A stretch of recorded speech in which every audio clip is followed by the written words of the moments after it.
Constitution hall America constitution hall ठीक America प्रथम constitution adapted Ladies and gentlemen, you're more than welcome to come a little closer to the railing. There's plenty of room to come a little closer to the railing. Ladies and gentlemen, we made it. Welcome to Independence Hall. Ladies and gentlemen, may I ask, are most of you visiting Independence Hall for the first time? Yes.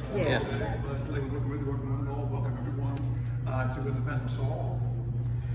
Ladies and gentlemen, we thought it was very appropriate to begin our story by explaining that we are currently standing in an original 18th century building. This is a building that was constructed beginning in the early 1730s. If this building celebrated a birthday, that would make this building currently around 292 years old. Folks, from where you're standing, if I could ask you to take a closer look at your surroundings. Folks, as you look at your surroundings, we wanted to mention that it has been estimated that we are still surrounded by approximately 70% of the original woodwork and molding. And they also determined that in terms of the exterior structure, that altogether, that closer to 90% of the exterior brickwork has survived.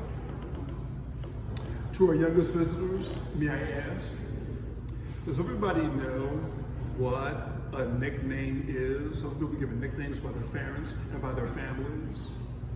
But did you know that Independence Hall is actually a nickname for this building?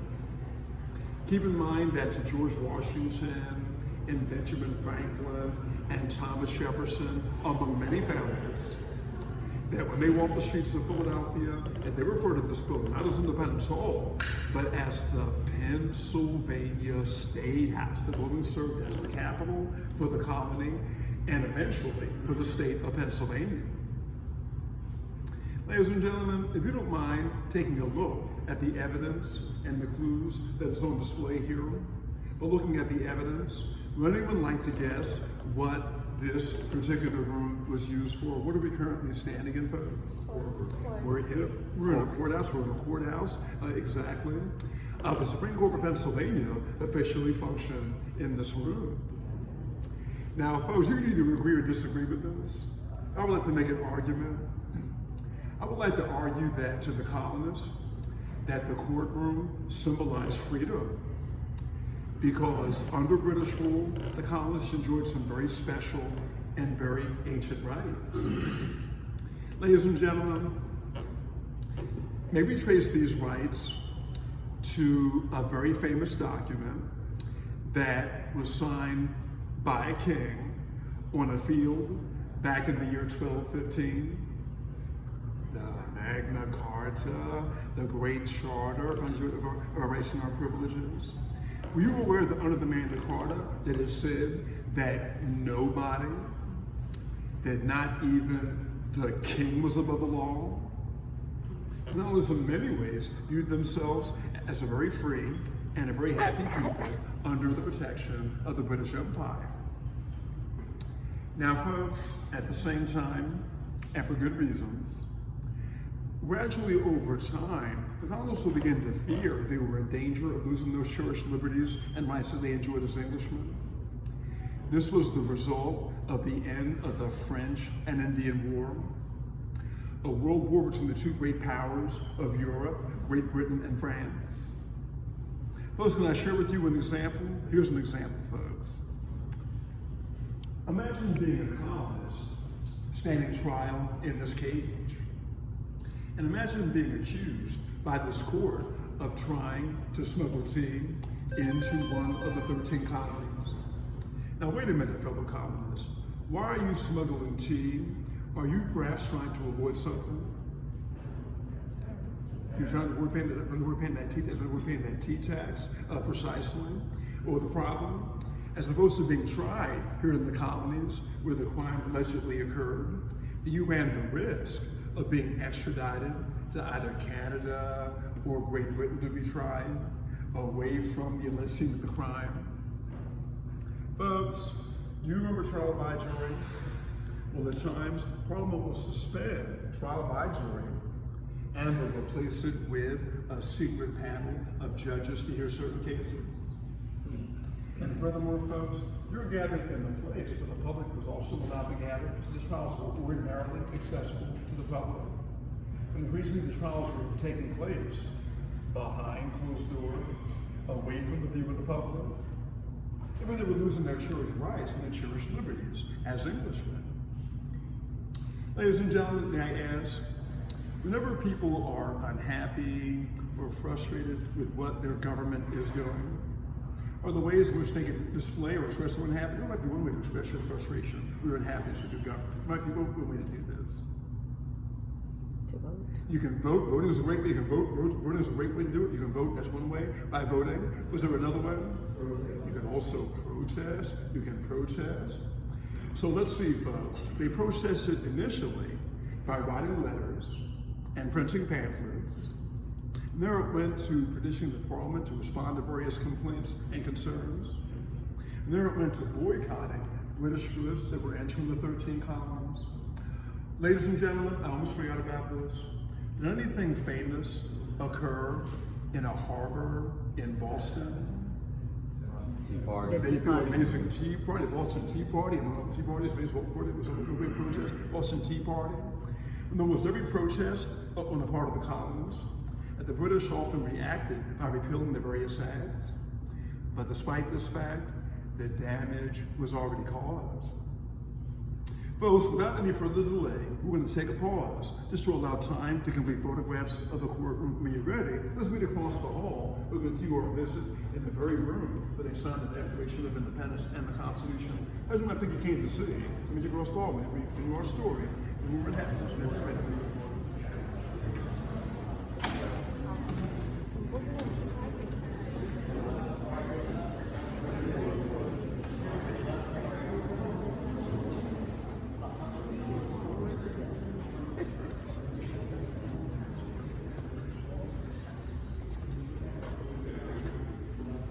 Virtually, this was a courtroom. It was also a courtroom, yes, Oh, sir. right, That's right, right. yes. So now this is the room.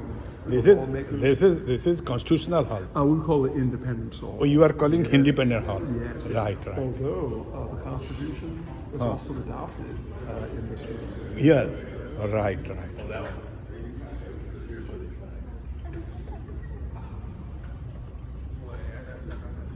This is Independent Hall. Constitution is drafted here.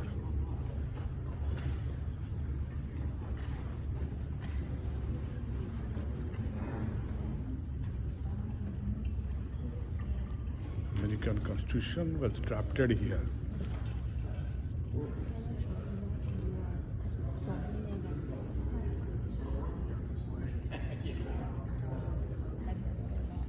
Who was sitting there? Yeah, a question was asked about who was sitting Yeah. in the front of the room. Yeah. And I have to say that during the time of independence, that's where John Hancock presided over the meetings Oh, I see. surrounding the vote of independence.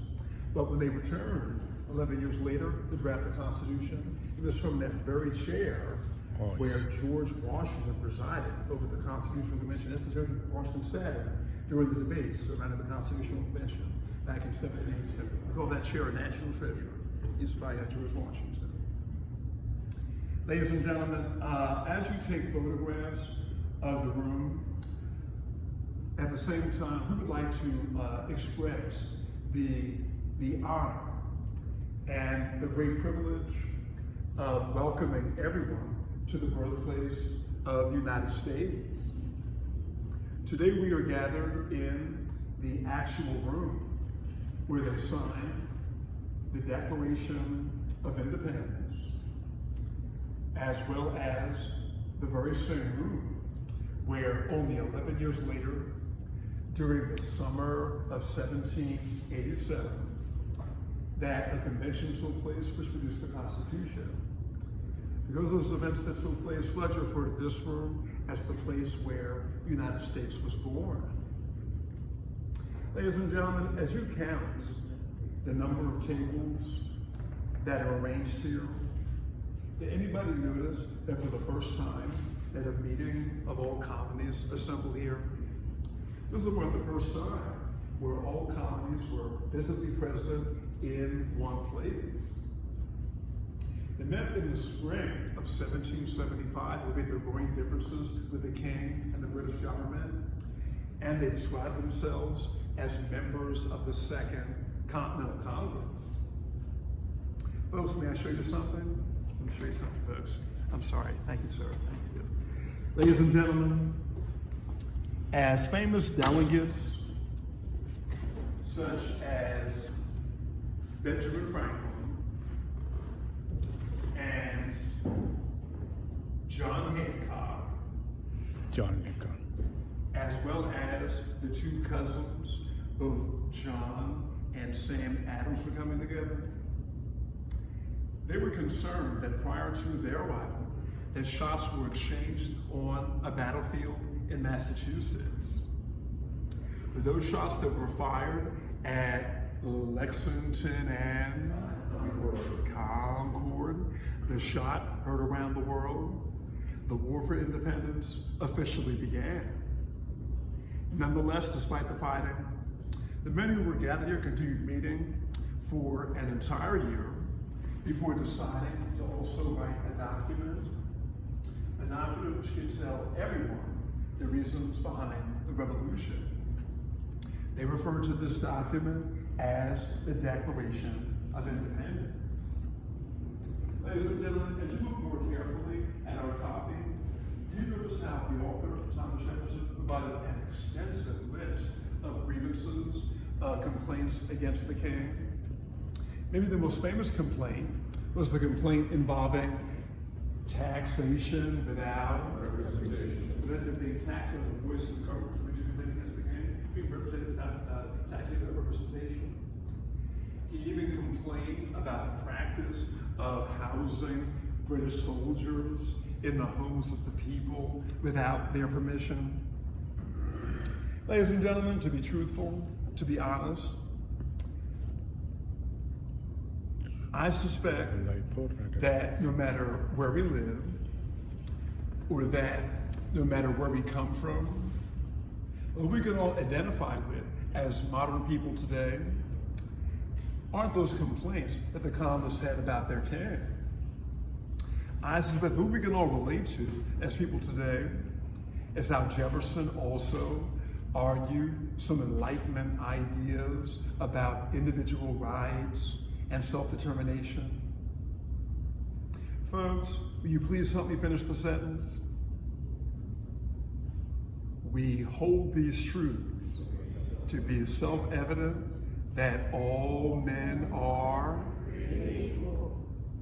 and that they are endowed by their Creator with certain unalienable rights, that among these are life, liberty, and the pursuit of happiness. Could that possibly be one of the most inspiring statements in all of modern history?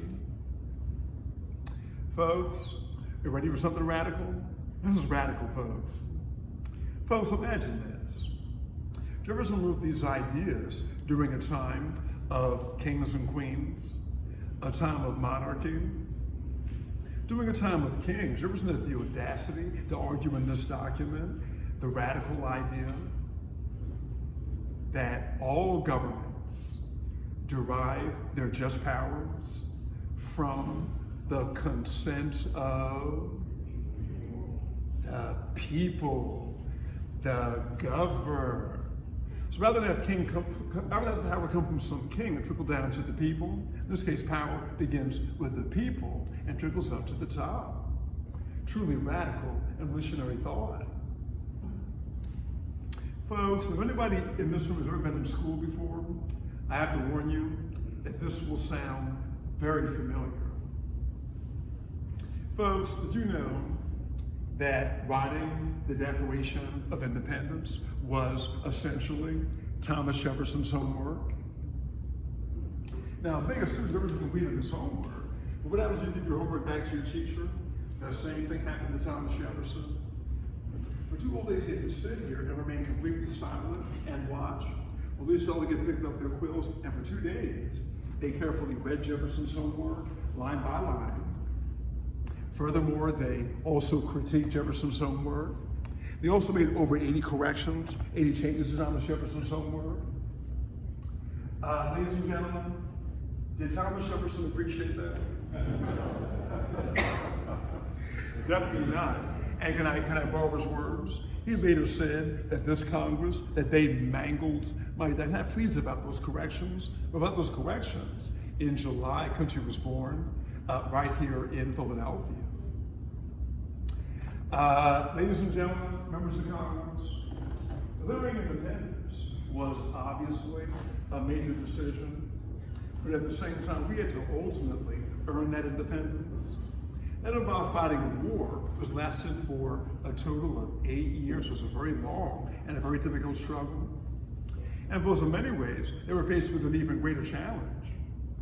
The greater challenge was, could these men form a government that could unite 13 very diverse and often jealous states? What they adopted here was a weak government. States had all the power, the government under the Confederation, Articles of Confederation. Because of those weaknesses, they called a meeting here to initially revise those problems, and in just 4 months, they produced the Constitution for the United States. And as a friendly reminder, ladies and gentlemen, as you look directly at this mahogany chair, I want you to know that that mahogany chair is a national treasure. That is the actual chair that was used by His Excellency George Washington. Sat in that chair during the summer of 1787. Ladies and gentlemen, in your opinion, would you agree that this is a very small room? Yes. Not very large, rather small room, okay? Now, can you imagine trying to accommodate in a room of this size